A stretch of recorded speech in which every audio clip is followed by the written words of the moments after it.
general, sí, los empleadores, la gente que está con él, que lo acompaña en otras actividades que no tienen que ver precisamente con el aprendizaje personalizado.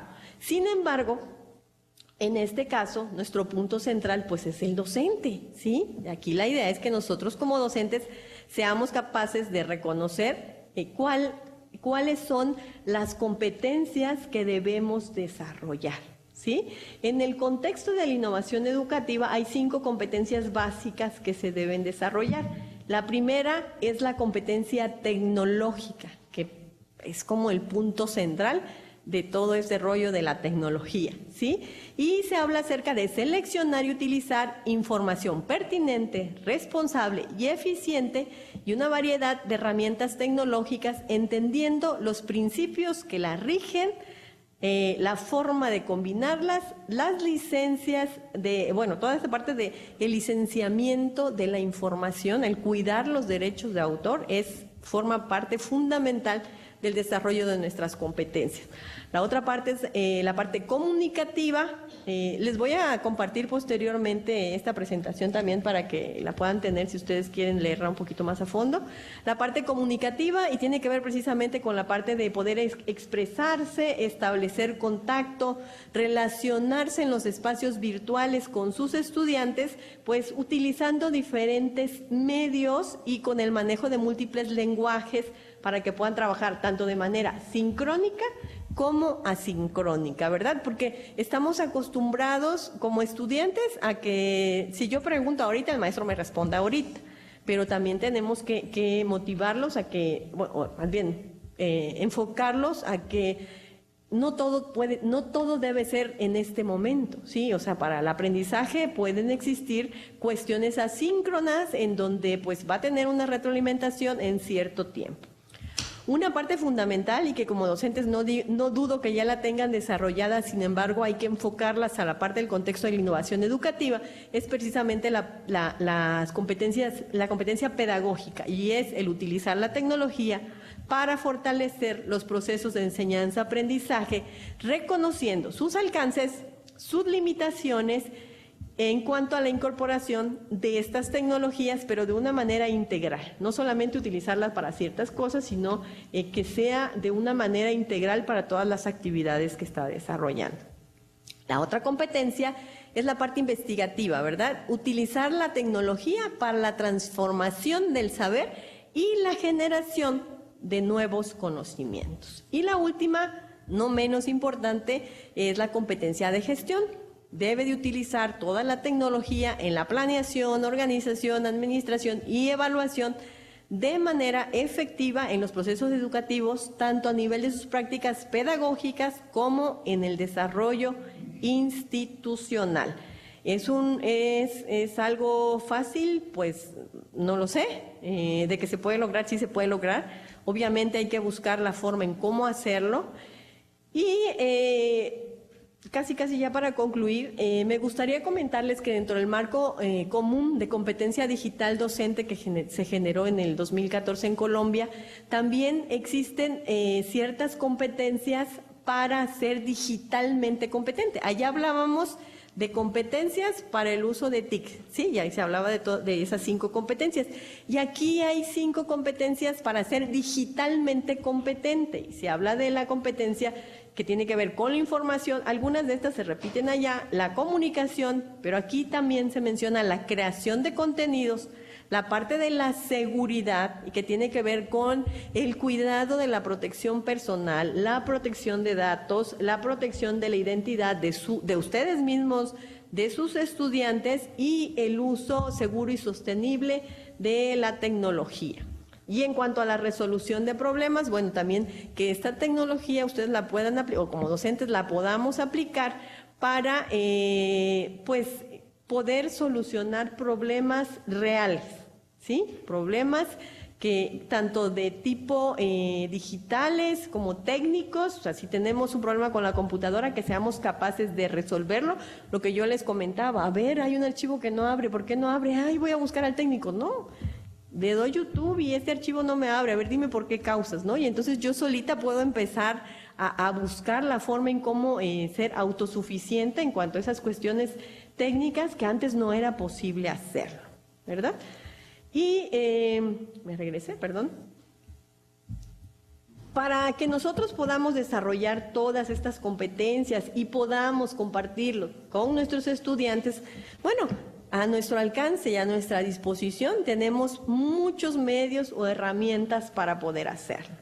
Aquí el reto es que podamos ser creativos, y cuando se habla de innovación, que ese es el tema central de esto, desde mi punto de vista no tiene que ser cuestiones, o sea, no tiene que ser inventar el hilo negro. Para mí, la innovación parte desde el momento en el que yo estoy haciendo algo nuevo en mi práctica educativa. A lo mejor para otros es común apoyarse con el uso de redes sociales para fortalecer su práctica docente. Tienen un grupo de Facebook, tienen un grupo de WhatsApp y a través de ahí van motivando el conocimiento. Para alguien puede ser muy común, pero si yo nunca lo he hecho y a partir de esta clase lo empiezo a hacer, en ese momento para mí es innovación. Estoy innovando en mi práctica docente. ¿Sí? Entonces, los invito para que verdaderamente exploren los recursos que tienen a su disposición.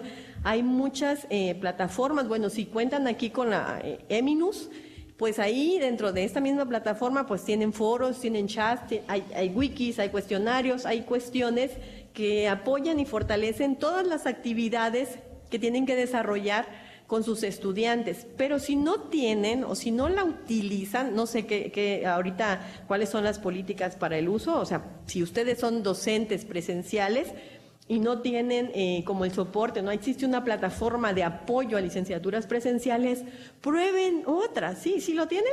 Sí.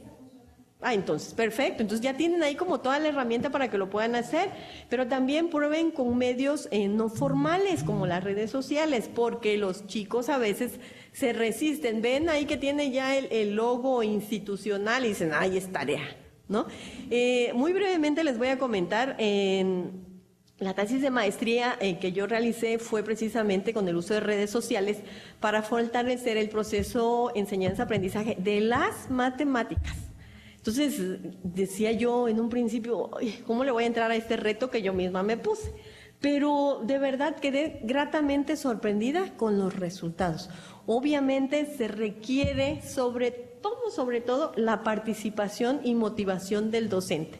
Porque en la primera semana de investigación el docente solamente dijo que iba a hacer ese proyecto y se colocaron algunos ejercicios y motivó a los estudiantes a que participaran. Imagínense, a nivel bachillerato, ¿quién quiere saber de matemáticas? Son muy pocos, ¿verdad? Entonces, nadie participaba, nadie. Y entonces decíamos, ¿cómo vamos a hacer para demostrar que sí funciona o que verdaderamente no funciona? Porque no funciona ya lo estábamos viendo, pero decíamos, porque entraban y platicaban cualquier cosa, entraban al grupo, platicaban en el grupo de cualquier cosa menos de matemáticas. Entonces, al final de cuentas, se establecieron una serie de estrategias dirigidas por la maestra que decía, no, subo este ejercicio y el que me conté, el primero que me suba la respuesta va a tener un punto sobre la asignación de la siguiente actividad, ¿no? Y me tiene que mostrar que lo hizo. Y entonces competían por hacerlo y ¿cuál era la evidencia? La foto, el que suba la foto más primero. Y tenía que ser con su puño y letra, ¿no? Entonces, cuestiones de ese tipo que fueron surgiendo pues a lo largo de la investigación y que al final de cuentas lo hicimos con dos grupos, este experimento. El grupo que se suponía era el más avanzado, era el de los estudiosos, y el grupo en el que teníamos más reprobación, más índice de reprobación. La sorpresa mayor que yo me topé fue que fue exitoso en los que iban mal. Logramos revertir el índice de reprobación y los que eran muy aplicados, o sea, era como que, no necesito ese punto, no necesito esa motivación, y los otros sí. Entonces, hay que buscar esas estrategias, hay que tratar de generarlos, y de eso se trata, ¿no? De buscar las formas. No existe una fórmula mágica. No la hay, al menos yo no la he encontrado todavía para decir, sí, estoy siendo exitosa en mi práctica docente y estoy innovando y estoy incluyendo las tecnologías. Pero por algo tenemos que empezar. Entonces, aquí el reto es precisamente empezar con lo que tengamos a nuestro alcance y con en lo que si no se consideran ustedes en este momento capaces para utilizarlo, no se preocupen, se aprende haciendo.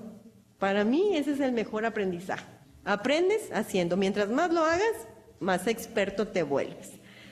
Y para finalizar, ya para no comernos el tiempo, me gustaría cerrar con esta frase de Thoreau, que dice que la tecnología y la información, que ya sabemos que existe tecnología y que existe información ilimitada, por sí solas no guían ni aconsejan al alumnado. Es decir, yo puedo hacer miles de carpetas especializadas en cierta información en mi disciplina y subirlas y decirle a mis estudiantes, ahí están. Pero por sí solas, aunque estén montadas en la nube, aunque estén montadas en Eminus, aunque estén donde estén, por sí sola no van a ayudar, ni van a aconsejar, ni van a motivar al estudiante. Entonces, por ello, la labor del docente en la educación digital hoy, en este momento, es más importante que nunca. Entonces, muchísimas gracias por la atención y espero que les sirva un poquito esto que acabamos de compartir. Gracias.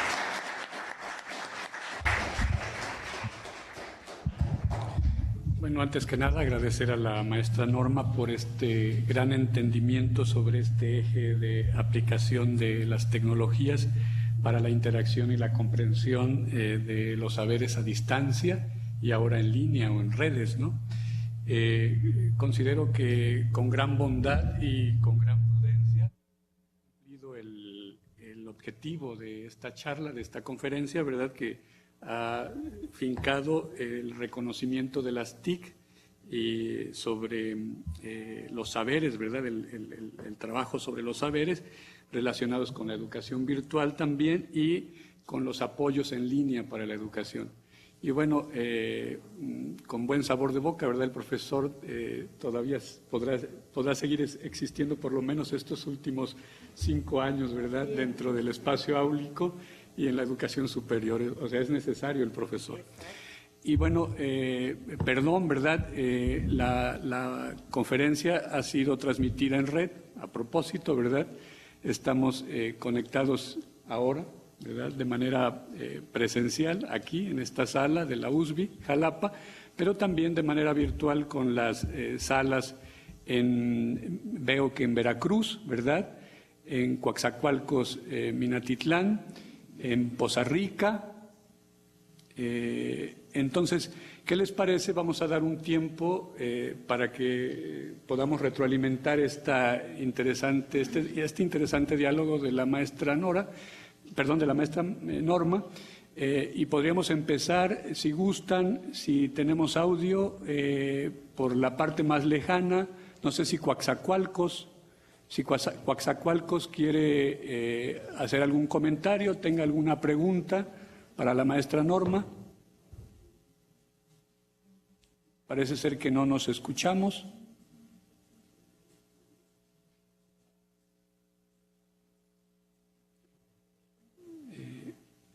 O pasamos a Poza Rica, si Poza Rica también tiene audio y tiene algún comentario, alguna pregunta. Sí, buenos días, Rubén. Sí, buenos días. Buenos días. Hola, ¿Qué tal, Alejandro, José Luis? buenos ¿Cómo días. estás? Bien, por acá. Antes que nada, felicitar a la maestra Norma López Maldonado por su plática, estuvo muy interesante.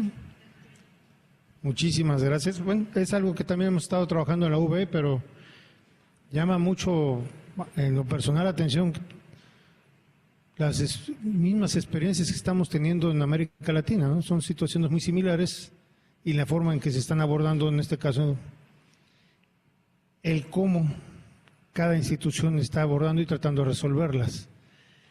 A continuación, aquí en Poza Rica tenemos algunos comentarios de mis compañeros. Voy a pasar el micrófono a uno de los maestros, permítame. Sí.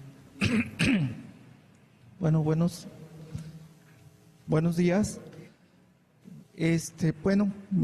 También reconozco la presentación realizada sobre otras formas alternativas para el aprendizaje.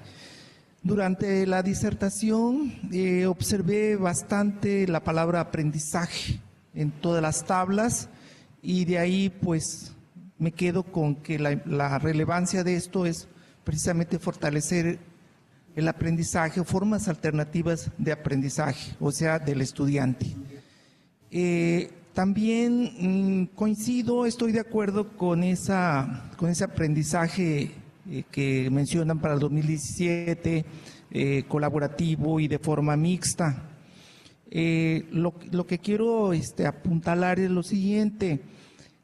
Una forma de aprendizaje en forma virtual o a distancia implica un mayor esfuerzo por parte del docente encargado de un curso. No es trasladar lo que se da de forma presencial a darlo en forma virtual. No, porque eso es mucho más exigente, porque implica otras habilidades del docente o del instructor o del guía, sobre todo en la competencia de comunicación que quiero recuperar aquí, que la mencionó bastante atinadamente la ponente, y ahí implica porque es la única forma en que se da ese contacto entre el instructor y el aprendiz, ¿no?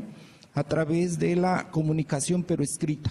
Entonces implica una buena habilidad, un desarrollo de habilidad por parte del guía, de saber escribir bien las sentencias, ¿sí? O las instrucciones, y repito, no es trasladar lo que se da en forma presencial a lo que se da en forma virtual. Implica un compromiso mayor, implica desarrollar habilidades, porque de lo contrario los estudiantes optan por abandonar el curso, y eso es muy importante. Yo he observado en pocas participaciones que he tenido en cursos virtuales, que muchas de las veces cae el desánimo por la falta de atención, por la falta de comunicación, por no ser claros en las sentencias, por la falta de escritura, de saber escribir bien, y eso cae en un desánimo.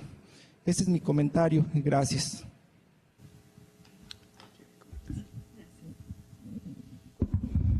Sí, maestro, muchísimas gracias. Coincido con usted totalmente en lo que se refiere a que ser docente en la modalidad en línea requiere mayor esfuerzo. Me he dado la tarea de participar como docente en la modalidad a distancia de la prepa en línea de la SEP, de la Universidad Abierta y a Distancia de la SEP también, y también he tenido la oportunidad de ser docente en línea de algunos otros cursos y en mi propia universidad. Y puedo decirle desde mi propia visión de que han sido retos tremendos, sobre todo para los grupos, en la cantidad de estudiantes que se están manejando actualmente a nivel nacional en los organismos que dependen de la SEP. Si presencialmente resulta complicado trabajar con 40 chicos, imagínense lo que significa trabajar en línea con 70. Sí, o sea, eso es así se está trabajando en este momento. Y para mí ha significado un reto verdaderamente colosal, y así lo he tomado como un reto personal porque he querido saber qué sigue, ¿no? O sea, cómo van controlando la parte del docente, el seguimiento que le dan, el seguimiento a la calidad, le llaman en la prepa, lo tienen muy bien amarrado. Y definitivamente el esfuerzo es mayor en muchos factores. En principio, la parte comunicativa, que es fundamental, la parte temporal, el tiempo que tienes que dedicar para atender, retroalimentar, imagínense, ya no hablemos de 60 actividades. Te miden el tiempo para que lo hagas en 48 horas y en uno de esos dos organismos, no voy a decir en cuál, si en 48 horas no lo has hecho, te llega un correo en donde te dicen, oiga, pasaron 48 horas y de 70 tiene 10 estudiantes que todavía no has retroalimentado. Entonces ya se tardó 48 horas, ¿no? Entonces, si es como el reto si eres docente en línea, yo aprecio mucho la forma en cómo se desarrolla en mi institución, porque mis grupos allá no son mayores a 30 y yo soy feliz, ¿no? O sea, los puedo atender muy bien, puedo hacer como esta parte empática con ellos, que me gusta mucho trabajar.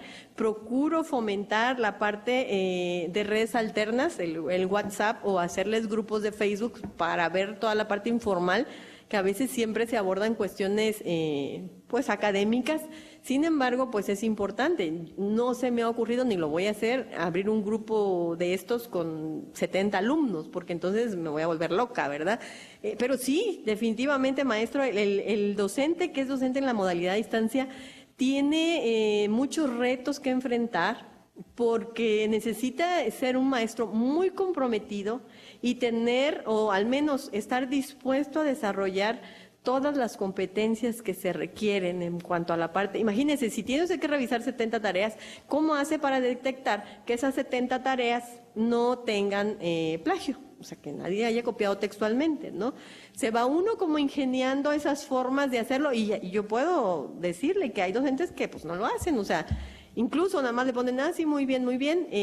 Hay en unas de esas instituciones sí cuidan y sí monitorean el que no repliques tu misma respuesta a dos estudiantes, si tienes que hacerlo personalizadamente, y yo digo, lo aplaudo, porque digo, qué bueno, o sea, qué bueno que estamos retroalimentando de manera personalizada, pero pues sí requiere un esfuerzo pues colosal el poder hacerlo. Ahora, nadie te obliga, ¿no? Tú puedes hacerlo, puedes no hacerlo, puedes ser docente en línea o puedes quedarte con tu clase presencial. Lo que sí es cierto es que pues si tenemos ese compromiso, que muchos, aunque somos de profesión, tenemos una profesión de una disciplina diferente, y nos ha encantado mucho la parte pedagógica, la parte de pues estar en el aula presencial o virtualmente, bueno, pues tenemos que asumir ese reto, ¿verdad? Y pues entrar con todo nuestro entusiasmo. Y algo que es muy importante en la educación en línea o virtual o a distancia es precisamente la motivación. La vez pasada platicaba con un maestro y decía, no, es que a veces los alumnos nunca tienen motivación ni entran, y tú les preguntas por qué no, a lo mejor tienen algún problema de tipo personal, a lo mejor no tienen conectividad, a lo mejor no tienen luz, a lo mejor se murió su papá, no, son puros inventos, dice. No, le digo, es que sí, hay cosas que pasan. Obviamente que con el transcurso de los días tú vas como aprendiendo a desarrollar esa habilidad de saber quién te está mintiendo, porque se ya mató a la abuelita 3 veces en el mismo semestre, o quién te dice la verdad, ¿no? Pero eso también sucede presencialmente, o sea, es como el tratar de solventar y el tener el compromiso de querer hacerlo. Ese es mi particular punto de vista. Y de que tenemos que entrar a la tecnología, yo creo que con lo que acabamos de ver ahorita ya no hay vuelta para atrás. O sea, tenemos que entrarle. ¿Cómo? Tenemos que buscar cuál es la mejor forma de hacerlo.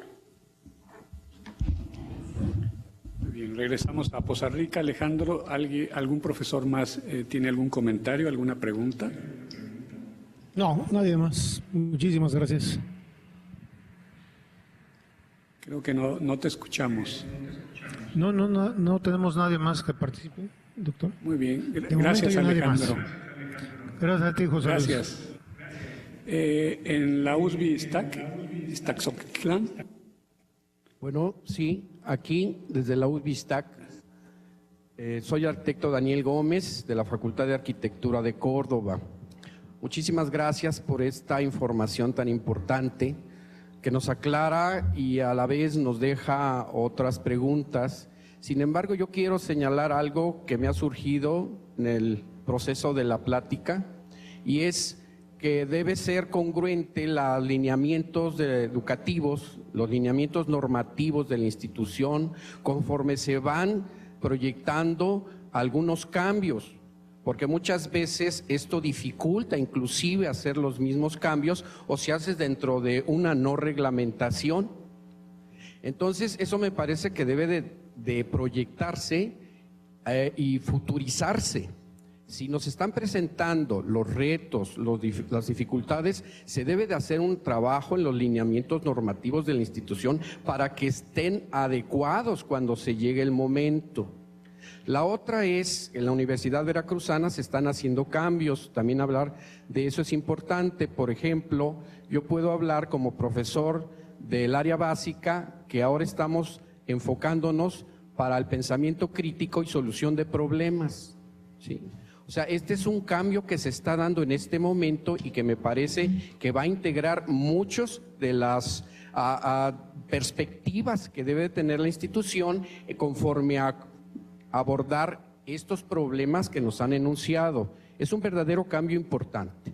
El pensamiento crítico y la solución de problemas es verdaderamente algo fundamental para llegar a los estadios de mejoras en la educación desde mi punto de vista. La otra es ya la operatividad propiamente de cómo abordar las soluciones a todas estas interrogantes, que es apoyo. Los profesores de tiempo completo, si tuviéramos un monitor, por ejemplo, un profesor adjunto, donde pudiera estar apoyando en esas labores cotidianas, rutinarias y multitudinarias, porque nosotros nos volvemos administradores, nos volvemos investigadores, aparte de lo que dijo aquí la maestra, y también gestores, y entonces también recaudadores, y también boteadores, entonces para todo. Entonces necesitamos un buen apoyo auxiliar para delegar esas acciones que debemos de hacer definitivamente como parte de nuestro trabajo, pero que nos desahoguen un poco para dedicarnos a cuestiones más importantes como son la investigación, porque si no, no tenemos tiempo y las investigaciones son muy cortas, de muy corto alcance, y entonces esto con los lineamientos adecuadamente establecidos, inclusive habría que ver en la educación virtual si es necesario la asistencia, o sea, la asistencia a los espacios físicos. Por ejemplo, esos cuestionamientos se deben de resolver ya o empezar a resolverse ya, porque si no nos vamos a enfrentar en un estadio donde los propios lineamientos pasados no nos dejen actuar en el futuro. Entonces solamente era esas mis preguntas y mis cuestionamientos. Gracias. Gracias, arquitecto Daniel. Sí, muy brevemente nada más, en la cuestión de la reglamentación. Es una realidad y sucede no solo aquí, en mi universidad también sucede, y a nivel nacional. Tan es así que la Secretaría de Educación Pública, dentro de sus políticas, sus reglamentos y operatividad, no se considera la modalidad a distancia como tal. Está la modalidad presencial, menciona la no presencial y convencional, no convencional, algo así le llaman. No, exactamente, semiescolarizada y escolarizada. Pero no hay nada que hable acerca específicamente de la modalidad a distancia, de la modalidad virtual, porque a distancia sí, se menciona por ahí un apartadito muy mínimo, no recuerdo en qué artículo, en la Ley General de Educación, pero en el Acuerdo 286, si mal no recuerdo. Pero es un trabajo que se tiene que hacer. Igual en cuanto a cuestiones de evaluación de la calidad, tampoco existen parámetros que estén diseñados aquí en México específicamente para la evaluación de la calidad en educación superior. Se están haciendo trabajos, se han hecho trabajos, sí, pero todavía no se han logrado consolidar. Entonces, pues para nadie es un secreto que nosotros estamos desfasados en muchas cuestiones. Digo, hablo de México en general, estamos como por un atraso como de 20 años. La vez pasada en una entrevista que le hicieron a este señor, el que fue a la luna, el mexicano, Neri, Adolfo Neri, decía él que le preguntaban, oiga, ¿y usted qué tan atrasado considera que está en México en cuanto al desarrollo tecnológico, ¿no? Y él decía mínimo 25, 30 años, ¿no? Entonces decimos, ¿cuándo vamos a poder superar esa brecha del desfase? Si eso lo dijo hace 15 años, ahorita le preguntamos y obviamente pues mantenemos, yo creo, esa misma brecha. Es una realidad, sin embargo, también es una realidad que no podemos, o sea, solamente enfocarnos en decir, primero hay que reglamentar, tenemos que ir avanzando a la par. Obviamente, qué bueno fuera que ya existiera, que ya lo tuviéramos, ¿sí? Que todo estuviera súper ordenadito. Pero pues es una realidad que tenemos que enfrentarnos porque las tendencias nos están obligando y no podemos rezagarnos más de lo que ya estamos. Entonces, el esfuerzo tiene que ser mayor, obviamente, de todos los participantes, todos los actores del proceso educativo, ¿no? Autoridades federales, nacionales, de nuestras propias instituciones y nosotros. Acuérdense que nosotros, las personas, hacen a las instituciones y las instituciones son pues lo que son las personas. Entonces nosotros somos los que tenemos verdaderamente que motivar a que eso suceda. pero ayudando, proponiendo, ¿sí? Yo propongo que podamos hacer esto. ¿Cómo? Pues así, o no sé, pero ayúdenme. Juntamos un grupo de expertos y tratamos de solucionarlos. Ya no me voy a extender más porque ya se quedamos muy atrasados en el tiempo. Gracias.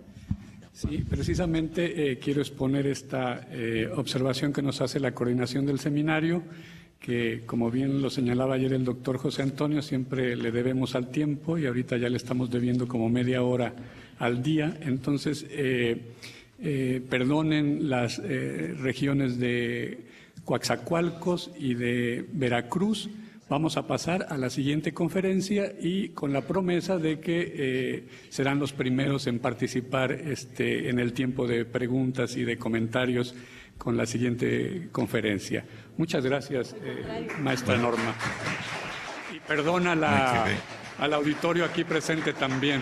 También les daremos la palabra en la próxima conferencia.